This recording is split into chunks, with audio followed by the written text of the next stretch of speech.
What's going on, y'all? It's your man Mike Titan, the gaming savant, here with my co-host Mr. Bryan Greer for another episode of the Blitz, the online sports talk show where we give y'all all the news and notes in sports. Today, it's that time of year, people. That time of year where the 76ers and Sacramento Kings go ahead and get their Summer Lake home fronts ready a month early, and the big boys like the Spurs and the Cavs get ready for another month venture into the NBA playoffs. So today we're gonna have our preview, go over our matchups, see who we're gonna see win each of the first round series, and then we'll give you our people who's going to the finals, and then we'll give you who we think we're gonna win the championship. How you doing today, Bryan? Oh, doing good. Glad to be with you today. Yeah, let's see who's going to do it. I'm pretty sure the 76ers will be watching this after we record. Exactly. Yes. So, let's jump into this. Let's go ahead and start with the Eastern Conference first. Let's start with the Atlanta Hawks, the number one seed, going over against the Brooklyn Nets, who kind of backslided into the playoffs as the 8th seed. This series right here, I don't have too much to say. I think that the Hawks are going to win in a sweep. I know that they won the series 3-0. Their down low game is incredible. I think underrated with Paul Millsap and also with Al Horford. I think they're going to eat them alive inside, even though that the Nets do have Brook Lopez. I think that's the key to this series, is the inside game. I don't see that Brooklyn really having much resistance, for the Hawks, who did win a franchise record, I think 61 games this year. Yeah. And, Jeff Teague, most underrated point guard, I think, in the league, finally an all-star this year. He was incredible. As far as the Brooklyn Nets go, Darren Williams was very disappointed this year. I just felt that he could have done a lot more. I think he only averaged 6.6 assists this year. I think they're looking for a little bit more than that this year, and also only averaged 12 points. So I just think this is going to be a very quick series, and that the Hawks are just going to make easy work of them. What do you think, Mike? Oh yeah, I totally agree with you, man. I got the Hawks sweeping this series 4-0. It's pretty much, I think it's going to be a no contest.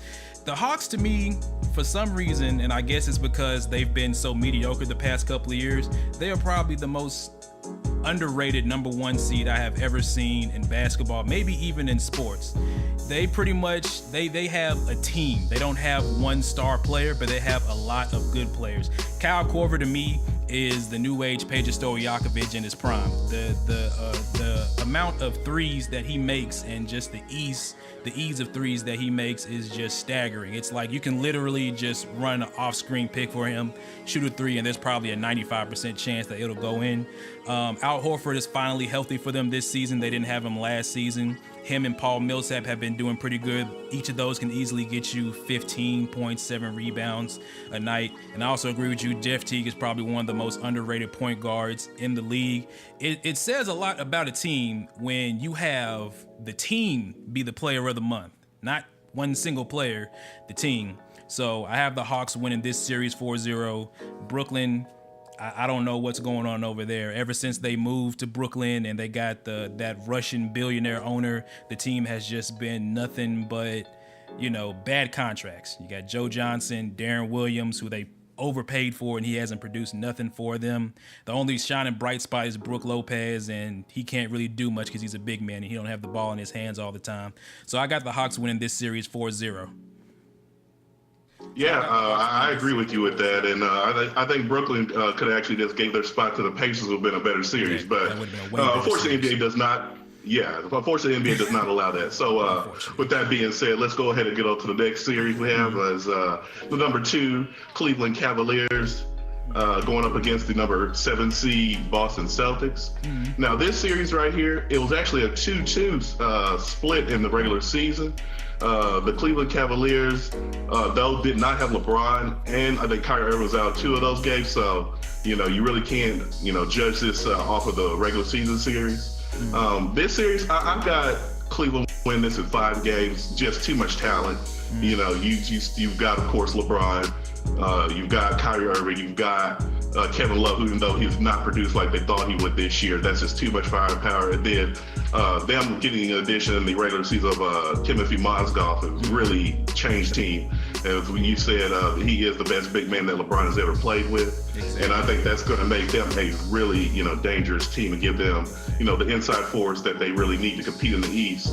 And for the Celtics, this is a really incredible year. No matter what they do in the playoffs, this has been a really successful year with, Brad Stevens as the coach, because nobody had them making the playoffs. But I've really enjoyed watching them with Marcus Smart and Isaiah Thomas. Those guys just play hard. I mean, I don't know if you've gotten to watch the Celtics, but they do not give up in games. They just go, balls to the wall, and they, with Jay Crowder, as we know, being Mavericks fans, he is really, surprisingly, found a home for him. Yeah, found a home. And I see he's making game-winning shots, which I didn't know he had that in his repertoire. Yeah. So, because we never saw it in Dallas. So, right. So I think they're going to win one game, though, because they just are relentless on defense. And, Kelly Olynyk down low, who's very underrated. I think he's going to give them some good, minutes.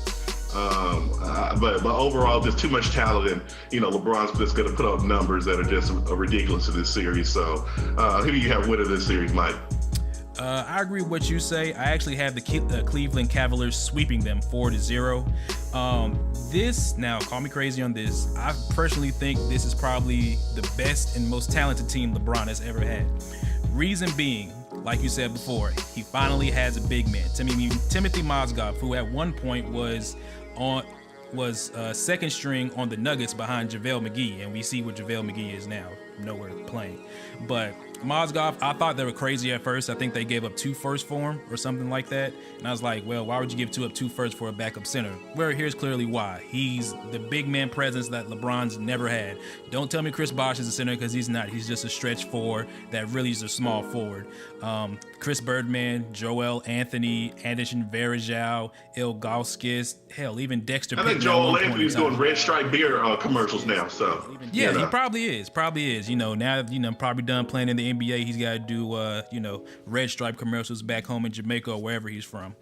But right, LeBron, he handpicked his team, and it worked out for him. I'm actually very surprised, because normally the old Cleveland, before he left, before they burnt all his jerseys, they would have never shelled out the amount of cash they did for the stars that they have.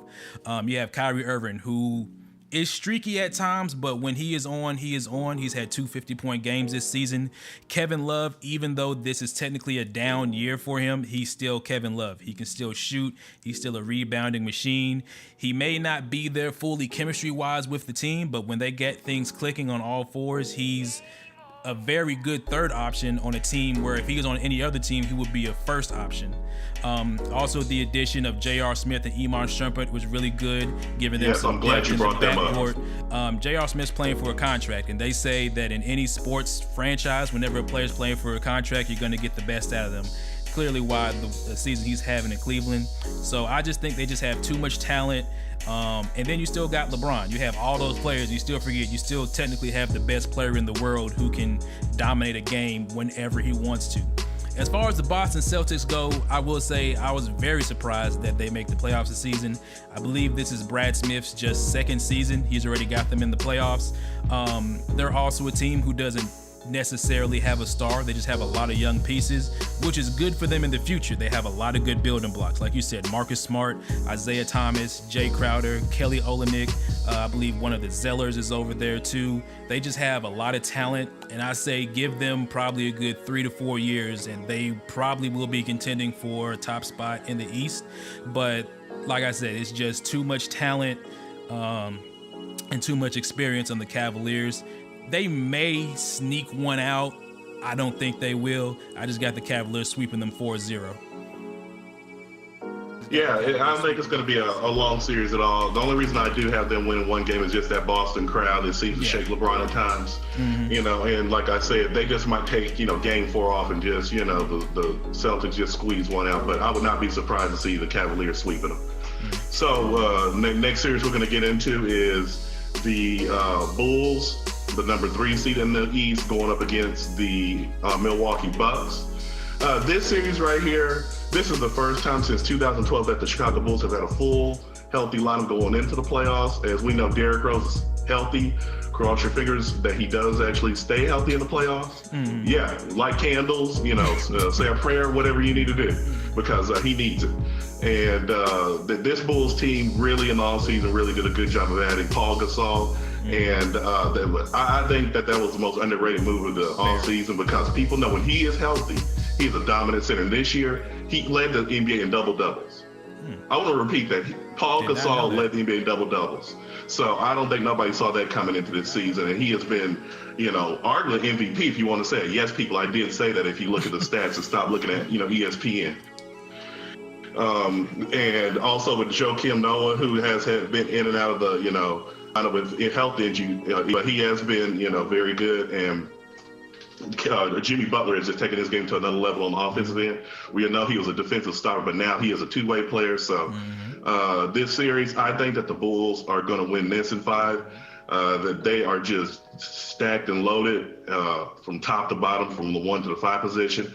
On the other end, with the Milwaukee Bucks, nobody had them, led by the great Jason Kidd coach, going to the playoffs either.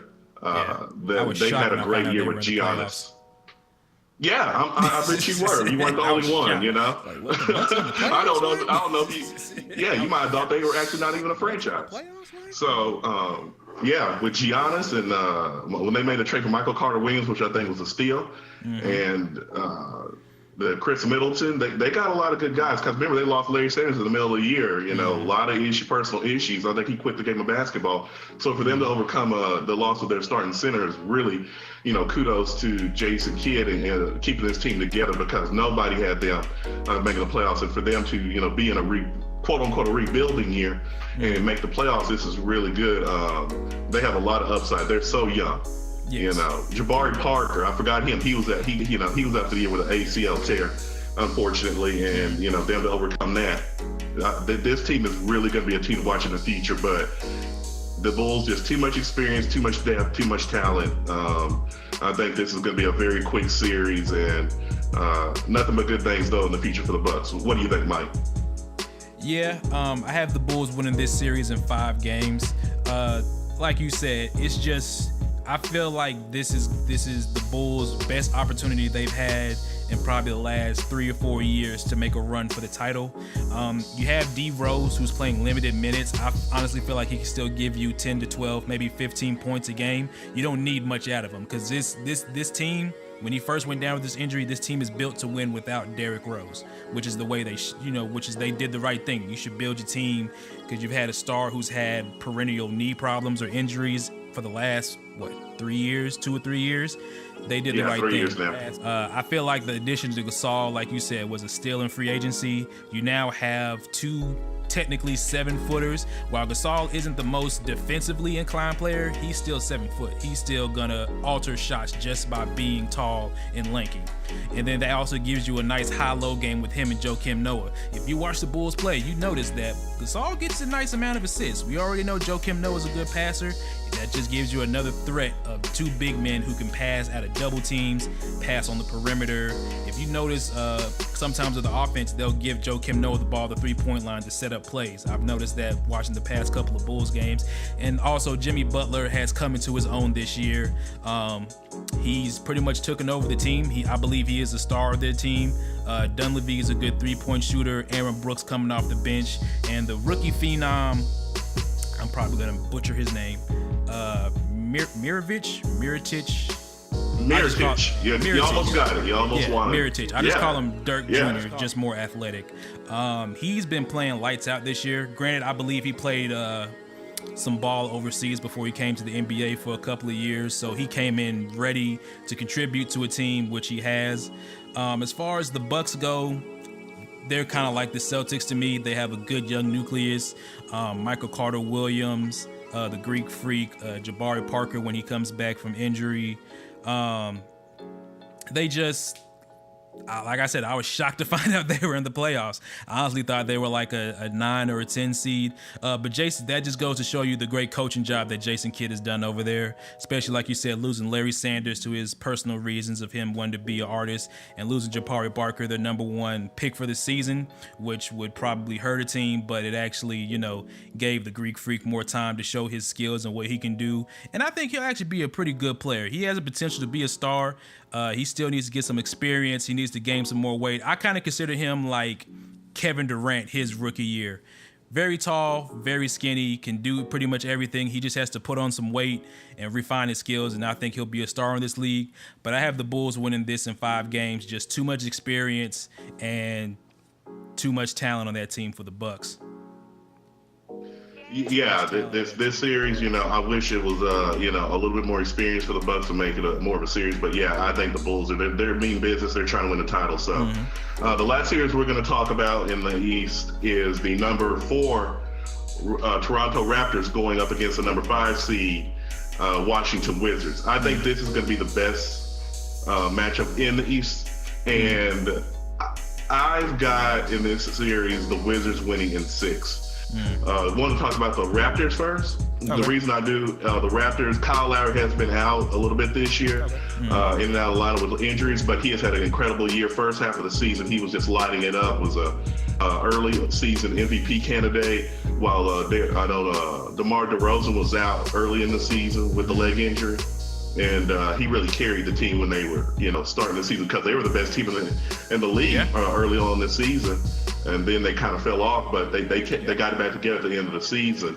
You got Amir Johnson down low. You got Jonas Valanciunas down low at the center. They're a very good team. They can really score, get up and down the court. Very exciting team.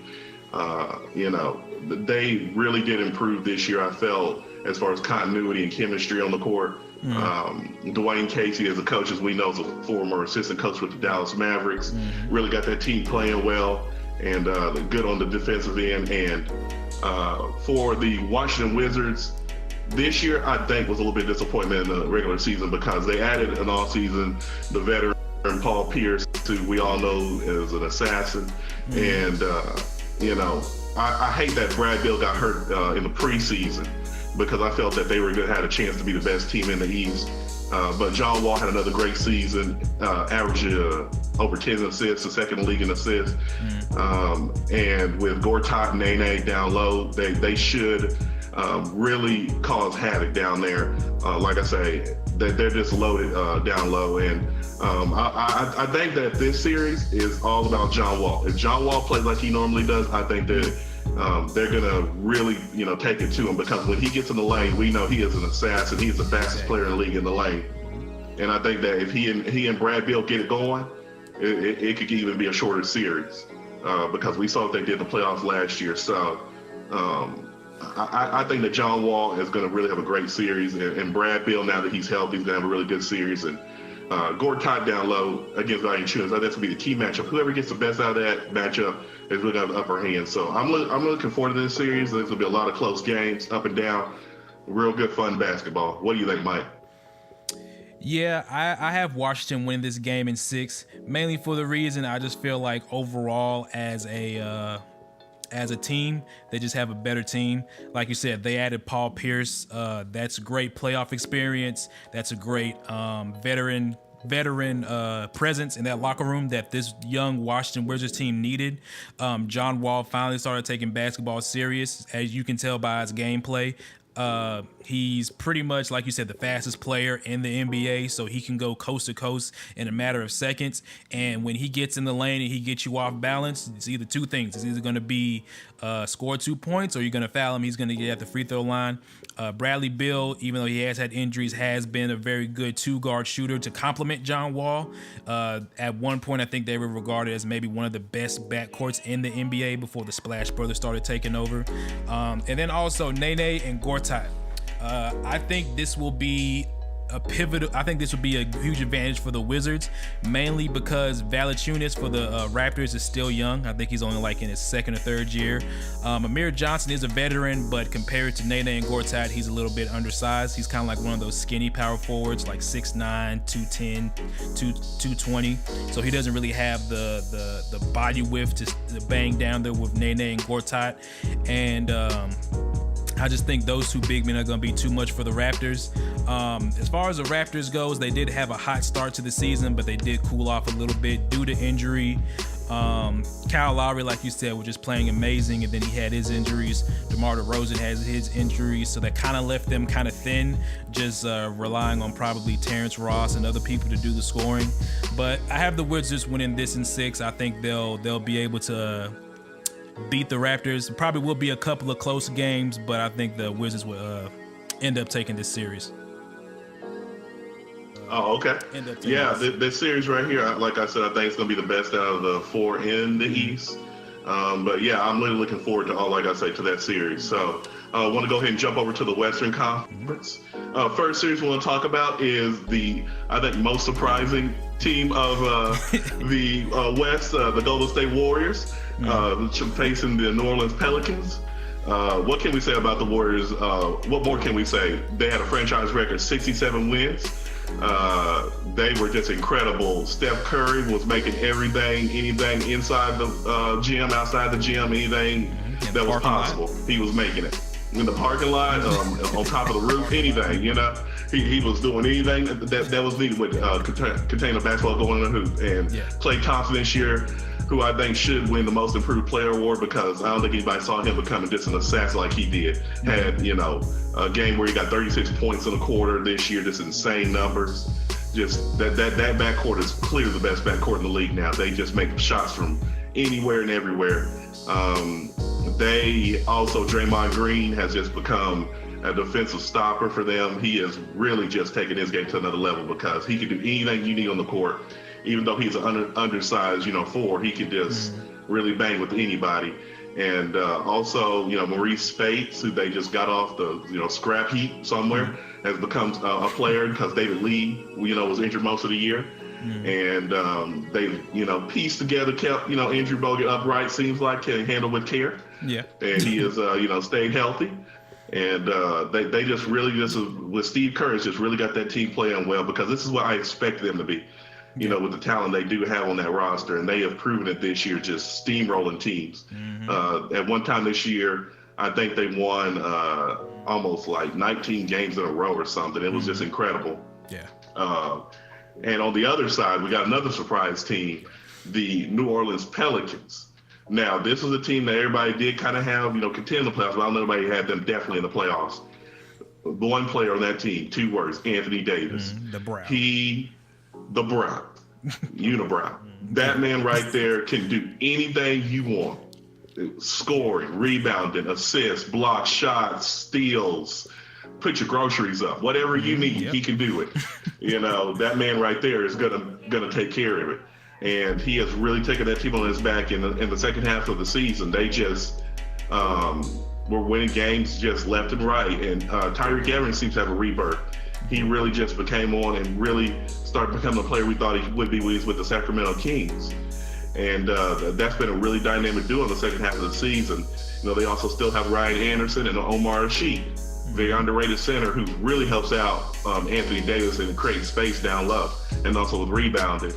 And Eric Gordon is actually healthy this year, miracles do happen. Yeah. So, with him actually being healthy, this is a really dangerous team. In this series, I actually got the Warriors winning 6. I think it's going to be a very tough series. And I'm interested to hear what you've got to say, because I think that you got some things that you want to say about this series. Yeah. When I found out the Pelicans were making the playoffs, I'm like, this is the matchup I wanted to see. Granted, Oklahoma City would have been a fine matchup, but I think the Pelicans give the Golden State Warriors a better matchup. They did beat them the last time they played before the season end. Like you said, all you guys say in this series is Anthony Davis, 4th in scoring in the league and 24.4 points a game. He can do anything.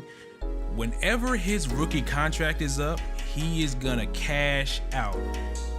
Personally, I don't think it's gonna be with New Orleans because they typically don't pay their players except for Chris Paul, but then they traded him away. But somebody, if he goes to the right team, the right contender, looking for a good player, he'll make a lot of money. But I think he's going to dominate this series for the simple fact of this: who are you gonna put on to guard him? You put Bogut, he'll just go mid-range, shoot jumpers, go around him. You put Draymond, he'll just back him down. He's bigger than him. They're going to have to switch defenders on him, and I think that will kind of throw off the Warriors on offense. And it also opens up for all the other players if Anthony Davis does well, like Tyreke Evans, who's having a rebirth after all those wasted years in Sacramento and New Orleans. Eric Gordon, Drew Holiday, Ryan Anderson, Omar Sheik, all of them will benefit from Anthony Davis taking over this series. Granted, Golden State, what they do is that they get up on you in points, and then by the time that you get a chance to come back, it's already late in the third or the fourth quarter, and you got to come from behind 15, 20 points. And it's very funny that it's Golden State because I equate this matchup to the 07 Mavs, where they won the franchise record 60-something games, came in, played 8 seed Golden State Warriors, the thug team, quote unquote, and they just got bullied. They beat them 4-2. So I personally think, call me crazy, whatever you want to say it, I have the Pelicans winning this game in 7. Just for the simple fact, I think Anthony Davis will be too much to handle. Steph Curry is going to get his, but I feel like he will be probably the only person on that team that gets his. I don't know. I just feel something where it's like, I feel like the Pelicans, it was kind of destiny for them to get in the playoffs. And I just have them being the Golden State Warriors 4-3. Go ahead and leave your flame bombs in the comments below. I got my hard hat ready. Leave your flame bombs. Oh, okay. All right, everybody. Yeah. He's put it out there. All right. Mike Tyson, remember that now. Just remember that, Oh, okay. Sticking his chest out too. All right. Oh, okay. Okay. All right. Okay. Well, I want to stay as far away from them just in case they do get swept. So, going to the next series, we've got the number 2 seed Houston Rockets going up against the number 7 seed Dallas Mavericks. This series right here, a lot of testosterone in this series. I like to call it BroFest 2015. On the Rocket side, you've got fun-loving, giggly Dwight Howard. You've got, of course, James Harden, the Beard, who's had an incredible season. Just put that team on his back, who I believe is the MVP of the league. He just really took his game to another level. Was the league, I believe, second in the league in scoring behind Russell Westbrook. He averaged over 26 points a game. I know he got his assists up, got his rebounds up. Actually tried on defense this year. Good job, Mr. Harden. And really just incredible. I think he averaged over 10 free throws a game, which is absurd. I know he led the league in free throw attempts. So kudos to him. He had just really took it on himself when Dwight Howard got hurt to just, take that team on his back. And they really have just really become a really dangerous team. And they still have Josh Smith, who they traded for from the Detroit Pistons, who's really giving that team another, down low option and help them with the rebound, especially with Dwight Howard. I think they really needed him down low. And Terrence Jones, who in this series, I believe is going to be a very big factor because they're going to need him with Monty Eunice out, for the year. Yeah. And they do have a former favorite of ours as Mavericks fans, Jason Terry. He's going to be probably starting at point guard now. Exactly. And right. With Patrick Beverly. Speak for yourself. Exactly. I understand. It's still salty. But yes, And, like I was saying, Patrick Beverly out for the year. That really hurts them at point guard. And on the Maverick side, they made a big trade-off in the regular season getting Rajon Rondo. That really has not worked out the way they thought it would so far. And also, of course, they still have Dirk. Still got Tyson Chandler back this year, who's had an incredible year. The only guy on the Mavericks I think that actually knows what a rebound is. Yeah. Monta Ellis had a good first half of the season, but seems to be lately, crying on the bench or something. I don't know what's going on. But he has had a good season again. But in this series, I think that this is going to go 6 with the Rockets winning. I think it's just too much James Harden. He has just really just gave the match problem in the regular season because they won the season series 3-1. And that was without Dwight Howard, who I think only played in 2 of those games. So they really have problems rebounding, and that's a problem I think they have. The only way I do see the Mavericks winning this series, honestly, is because of playoff version of Rajon Rondo. We know when Rondo gets in playoffs, he becomes a different player. And with them not having a Patrick Beverley, he has to have a big series for the Mavericks to have a chance in this series. But, I think that the Rockets this year, they're prime, to make a run. They just, seem to have it together more, even though they do have some injuries. Mavericks defense is just too wretched, in my opinion, to contain James Harden. Yeah, exactly. Yeah, I don't know if they got a word in words. I would use that. But anyways, yeah, I think that's the way I look at this series. What do you think, Mike? This series. Apparently, this is the series all the Maverick fans wanted because they felt like Houston would be the best option for them to win this series. The Mavericks, with me, they play the best Dr. Hyde and Mr. Jekyll, or is it Mr. Jekyll, Dr. Hyde? Y'all know what I mean, Hyde and Jekyll. They play the best thing. First half of the season, they were arguably a top 2 offense in the league. That offense ran so smooth. They were just hanging points on everybody. I believe in one game they hung 140 on the Lakers. It's the Lakers, but it's 140 points on a national basketball team. Your job is to stop the other team. They were just scoring at will. The offense just looked amazing, and then they did the Rondo trade, and then ever since then they've just been even kill the whole time. It's like they'll win a couple of games, they'll lose a couple of games, and then that whole thing, it just went back and forth ever since the Rondo trade. My main concerns in this series is going to be defense.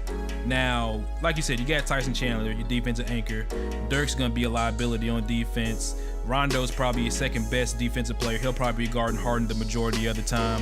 You have Aminu coming in off the bench, who's more defense than offense, but he can score a little bit whenever he's open. Monte, which Monte will we get? Will we get the Monte that can drop 30 or 40 points, or will we get the Monte who's going to go 5 for 20 and only score 11 points? Chandler Parsons, how is he going to be after his leg injury? I know he's probably not 100%, but it's the playoffs. You got to play if you're injured. Is he going to be playing like he did the last couple of games before he got injured, where he was actually playing really well? Or is he going to be the Chandler I'm pretty Parsons? Sure $47 million should comfort him in his injury. Nah, it probably does, but who knows? Or is he going to be the Chandler Parsons at the beginning of the season who, couldn't find his place in the offense? I don't know. As far as Houston goes, pretty much in my eyes, all they have is Harden. Dwight Howard will be playing limited minutes, so we don't have to worry about him for a full 48.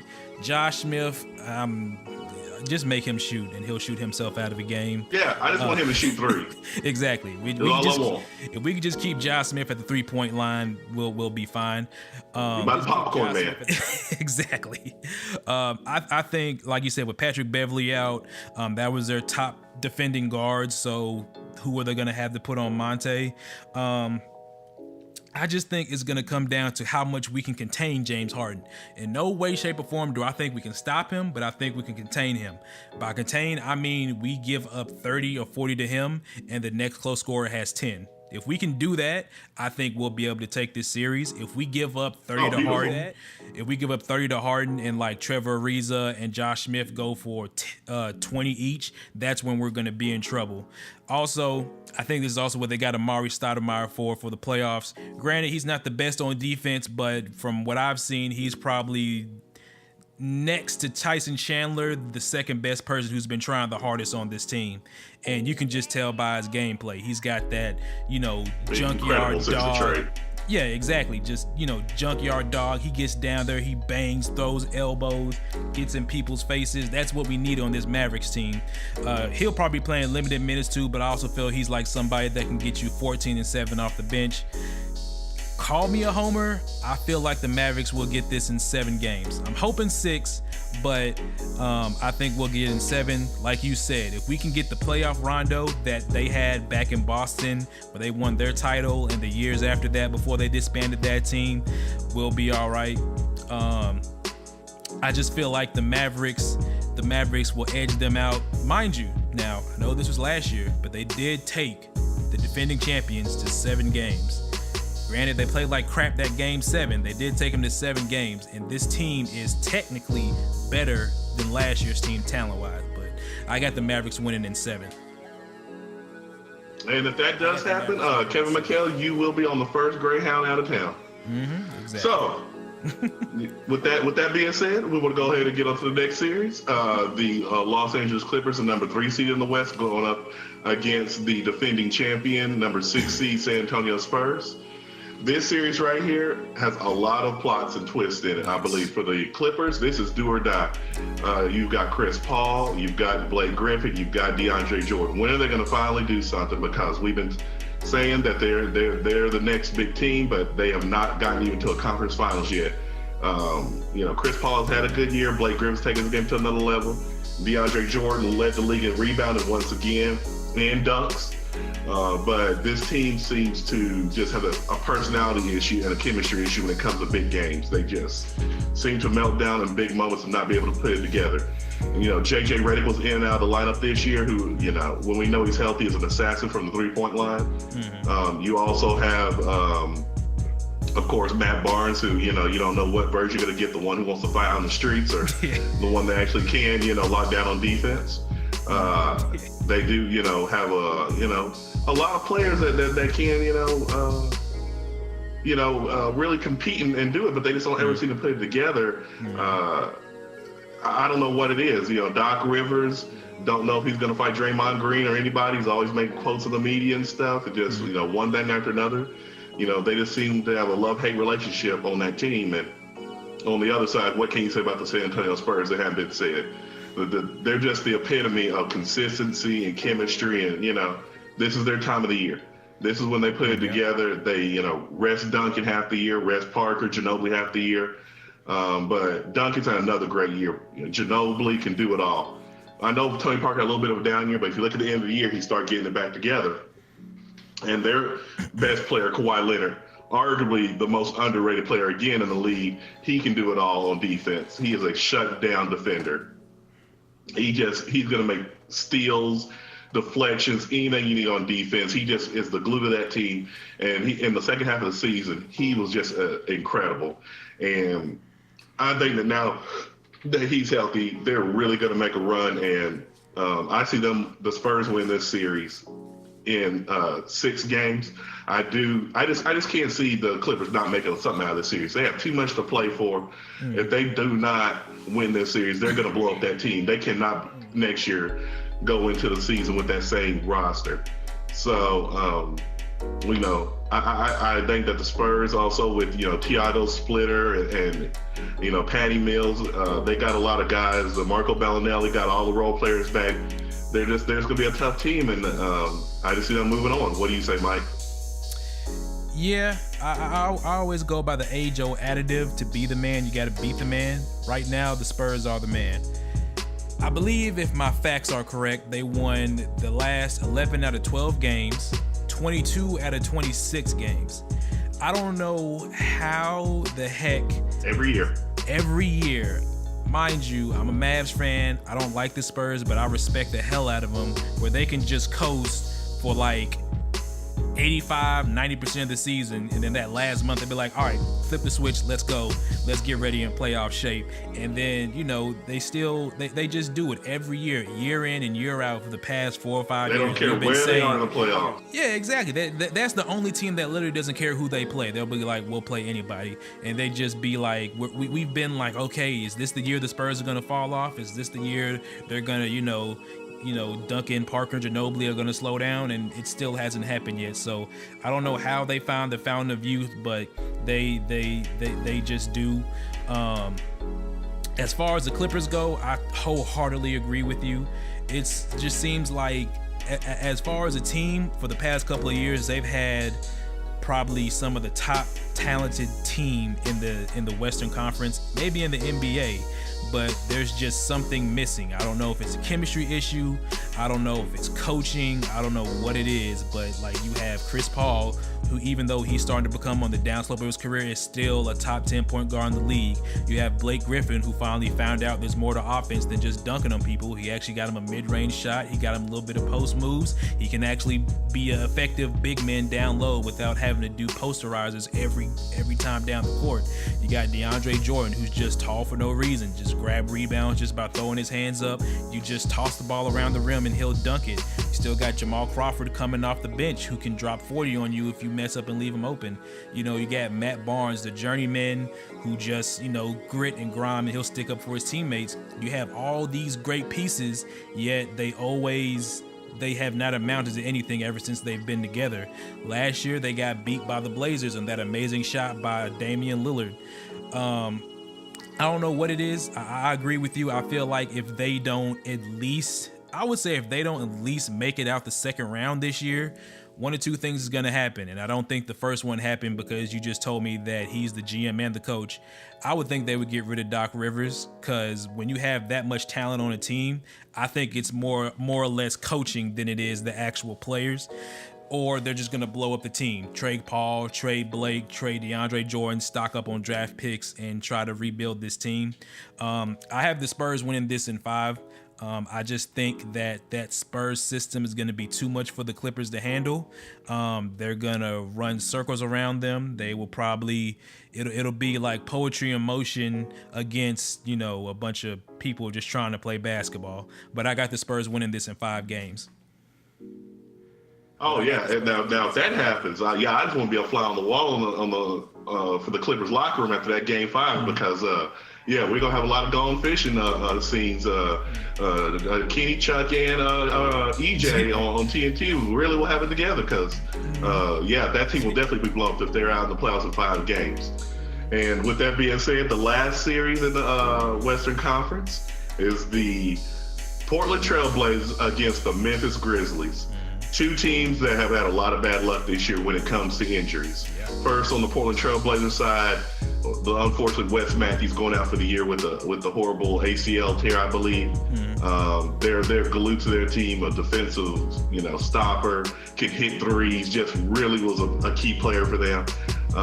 They have issues with Nick Batum being out of the lineup. This team really now depends on Damian Lillard and LaMarcus Aldridge to do a lot. LaMarcus Aldridge had another good year. He was hurt too. I think tore a tendon in his hand and just wrapped it up and went out there. Give him kudos, and he's in a contract year doing this. So, for him to do that really shows his character. And Damian Lillard had another great year. This really is improving his game, and it's almost a borderline superstar now. Yeah. They have Chris Kaman, who's been a very good player for them down low.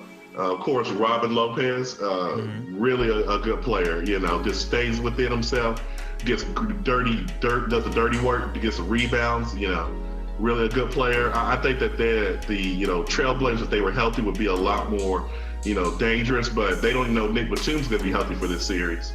And on the other side, with Memphis, you have Mike Conley, who's been injured out of the lineup. I think Tony Allen's been in and out of the lineup. But they're all about grit and grind with the twin towers of Zebo, Zach Randolph, and Marc Gasol down low. They just punish you inside. Just very physical, can do whatever to you down low, and they just really, with the addition of Jeff Green, have taken their game to another level because they can lock down on defense. But Jeff Green's really giving them another element. And give them some scoring from the outside, because God knows they need that, because they were 29th in the league in three-pointers made this year. So they really need to do a better job with outside scoring. And Mike Conley, hopefully he shows up like he did last season in the playoffs and continues to give them some continuity. Now in this series, I'm gonna go with the Grizzlies winning this series in 6, mainly because they got too much down low. Zebo and Marc Gasol, I think, was going to punish the Blazers down low. Even though they are the number 5 seed. I don't see the Blazers will be able to stop that down low, that game. And Jeff Green, I think, is going to have a really good series without having Wes Matthews to guard him. So for the Portland Trailblazers to have a chance to win this series, Damian Lillard has to be the best player in this series. Mm-hmm. He has to have a series like he did last year against the Rockets, where he just goes off and just is unconscious from outside. So this is going to be a very fun series, I believe. It's going to be chippy because we know when Zebo gets going, he doesn't mind getting in a tussle. Yep. So this series, like I said, gonna be a good one. So what do you think about it, Mike? Yeah, I feel like this would be a pretty good series. It does suck that both the teams have had injuries to the players, so not both teams are coming in at 100%. Wesley Matthews was the glue on that team. He was pretty much a good defensive stopper, but he was also somebody that could put up 15 to 20 points on a night if you need him to. As far as Memphis goes, I feel like Gasol and Zebo are going to dominate against Aldridge, Kaman, and Lopez. I just feel like that combination is just too much. You just have two big bodies down there. Granted, I love LaMarcus Aldridge. I went to the same high school as him. He's Seagoville, Dallas, Texas' own. But the amount of what the Memphis Grizzlies do is that they wear you down quarter by quarter until the fourth quarter, where you're just slow and sluggish because they just been hitting you with haymakers all game, and they finally put you away. I do feel like the acquisition of Jeff Green was a huge thing for them because besides him, your two big men were your main scorers. Now, if this was like the 1960s and 70s, that wouldn't be a problem. But in today's game, guards get all the glitz and glamour. If you can shoot threes and you can do tomahawk dunks in games, you'll be considered a star in this league, unfortunately. But it is good they get Jeff Green. By no means do I think he's a bona fide scorer that's going to, drop 25 to 30 a night. But he is somebody who can shelve most of the load whenever, Zebo and Gasol need some outside scoring or they need somebody to dash to the basket. Like you said, I feel like Damian Lillard and LaMarcus Aldridge are going to have to be the focal points for the Portland Trailblazers this series. Their 1-2 game is going to have to be excellent if they want to get past the Memphis Grizzlies, especially at home at the Grindhouse, where they're very hard to beat. I have Memphis winning this game in 6. I think this will probably be, depending on who can dictate the game in the beginning, this will probably be some low-scoring games, maybe by both teams, because that's the way Memphis likes to play. They like to keep the score low and just score enough to beat you. But I have Memphis pulling it out 4-2. Okay. Yeah, this series, like you said, I think it's going to be a lot of ugly basketball down low. Yeah. It's going to be a lot of free throws, a lot of fouling. But overall, I think, this series is going to be very slow paced, and like I said, when you have those down low guys, that's what's going to count. So, want to go ahead and go to our predictions for the NBA Finals. See who's going to come out of the Eastern Conference, who's going to come out of the Western Conference. I believe that coming out of the East will be the Chicago Bulls. Yes, I said it. This will be the year finally that I believe the Chicago Bulls will get it done. They're finally healthy. The addition of Paul Gasol, I think their depth, Mirotic, they just have too much down low. As we know, this is a game of big men. The players and most of the teams who have the most big men that are skilled go to the finals, and I think that they're going to be a very tough team to beat, and I think they're going to finally play together and go to the finals. And coming out of the Western Conference, I think once again, hate to say it, the San Antonio Spurs. They look even better than they did last year going into the playoffs. They are just hitting on all cylinders. They got their rotation right. Everybody's healthy. They don't care that they're starting on the road and they're the number 6 seed. We've seen them do that before where they started on the road and didn't let that phase them. They've been there, done that for I don't know how many years. I think they said it's the 18th year in a row they've been to the playoffs, which doesn't really make sense. No. Yeah, it doesn't. Right, exactly. The Knicks probably wish they could just make it just once. Yeah. But that saying, I think that's going to be the finals matchup. Before I get to my prediction of who win in the NBA Finals, I want to go to Mike. Yeah, I have the Spurs there too. I just think with my prediction of the Pelicans taking out the Golden State Warriors. I think if that happens, there will be Pelicans. They're not making out the second round, but they'll get past the Warriors. I don't think after that there will be nobody left really to contend toe for toe with San Antonio. So I think they'll get to the finals. And I was kind of caught between this team and the team you picked, Chicago, but I'm going to have the Cleveland Cavaliers make it to the finals. I don't know. I just feel like this is the most complete team LeBron's ever had, where he doesn't have to literally carry the load all game, which keeps him fresh for a deeper run in the playoffs. He has probably the best talent around him, the best big men he's ever had, the best bench he's ever had, and literally he could probably just do about 15, 20 points a game, a couple assists, a couple of rebounds, and he doesn't have to do the whole load. But I have Cleveland making it to the finals against the Spurs. I want to go ahead and tell you my NBA champs.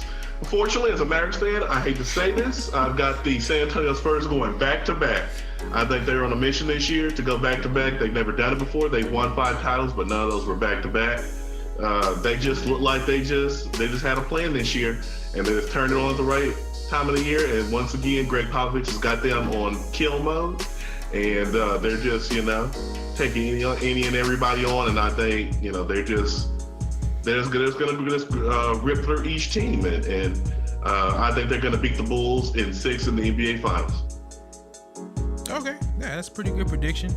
I would say that too, but like I said, with LeBron having this team and him not having to do too much, at least I don't think he has to do too much, I actually have the Cavs taking it to a Game 7 and winning in Game 7. I'm probably sure LeBron would love to get some retribution if he does play the Spurs in the final for what happened last year, which I ultimately thought drove him out of Miami.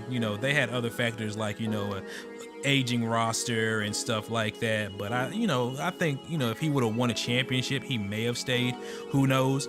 But I think LeBron and the Cavs will do it. Finally bring Cleveland their first championship since, the 60s, 40s, something like that. Yeah, something where there was, I don't even know if cars were around the last time the Cavs won. Yeah, I don't think they had color TV either. Or the city of Cleveland. Yeah, it may not have been TV, maybe it's smoke signals. That's how we communicate the last time the city of Cleveland won anything. Yeah, pretty much. But yeah, I got the Cavs winning it in 7. But like I said, that's going to do it for our playoff review. Do you have any closing remarks before we get out of here, Bryan? I just want to say I hope that your pick of the Pelicans doesn't get you in the outhouse or anything, because I want to stay as far away just in case about that. But it seems that you're confident in that pick, so good luck with that. So yeah, that's pretty much it. I want to maybe the only show I see you, but it was a good one if this was it. Okay, all right then. Well, that has been it. I want to thank you guys for watching. Please make sure to like, comment, subscribe. We'll have more videos of this coming out. We'll be covering more on the NBA playoffs. We'll also be covering the Mavericks in tune, or more in-depthly than we are doing these playoffs right here. I'm Mike Titan, the Gaming Savant. That's my co-host, Mr. Bryan Greer, and we'll catch you guys on the flip side. Peace.